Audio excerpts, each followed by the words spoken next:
ప్రేజలాడందరికీ June నెల 9వ తేదీ అలసిన వాణిని ఊరడించు మాటలు చదువుతున్నాను. ఈ దినం పుట్టినరోజు పెళ్లి రోజు జరుపుకుంటున్న వాళ్ళందరినీ కూడా జీవాధిపతి అయిన యేసయ్య సమృద్ధిగా దీవించునుగాక. తరువాత ఆయన అనగా యేసుక్రీస్తు యాకోబునకు కనబడెను. 1 కొరింథీ 15:7. ప్రభువు పునరుత్థానుడైన తరువాత 7వ పర్యాయం యాకోబునకు కనబడెను. ప్రధాన అపోస్తలులలో యాకోబు ఒకడు.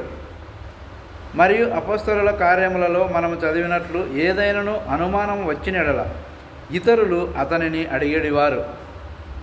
పేతురు దూతచే చెరసాల నుండి విడుదల పొందిన తరువాత మార్కు అను మారుపేరు గల యోహాను తల్లి అయిన మరియ ఇంటికి వచ్చి తలుపు తట్టుచుండెను.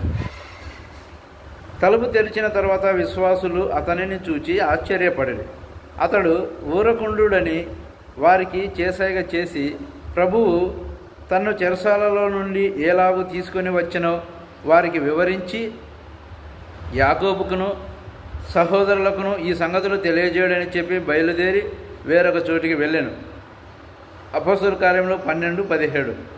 అపోస్తలుల కార్యములు 15:13లో యాకోబును గురించి ఇంకనూ ఇట్లు చదువుదుము.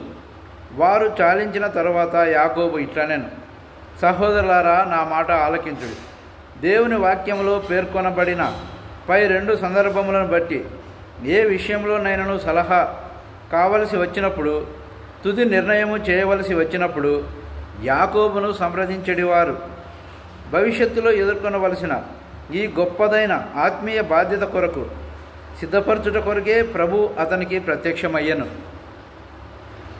దేవుని ఇంటిలో అధికమైన బాధ్యత వహించు వారికి ప్రభు అధికమైన శక్తిని కృపను అనుగ్రహించును. చాలామంది విశ్వాసులు ఏదో కొంత పొందవలనని దేవుని ఇంటికి వెళ్ళెదరు. వారు వర్తమానము గురించి పాటల గురించి పట్టింపు కలిగి ఉందురు గాని దేవుని ఇంటి నిర్మాణము కొరకు తాము ఏ విధముగా పాలి భాగము పొందవలెనో కనుగొనరు. ఇతరులకు సేవ చేయుటలో సహాయపడుటలో మనము ఎంత ఇష్టపడుదుమో సంఘము నిర్మించబడుటకు సువార్త వ్యాపింపజేయుటలో ఆయన మహిమార్థమై భారభరితమైన బరువులు మోయుటకు అంగీకరించుదుమో అంత అధికముగా మనము ఆయన పునరుత్థాన శక్తిని అనుభవించెదము.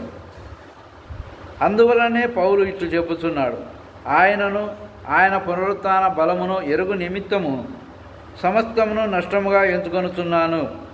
ఫిలిప్పి 3:8-10 మరియు నన్ను బలపరచువని యందే నేను సమస్తమును చేయగలను. ఫిలిప్పి 4:13 అని కూడా చెప్పుచున్నాడు. అందరికీ వందనాలు.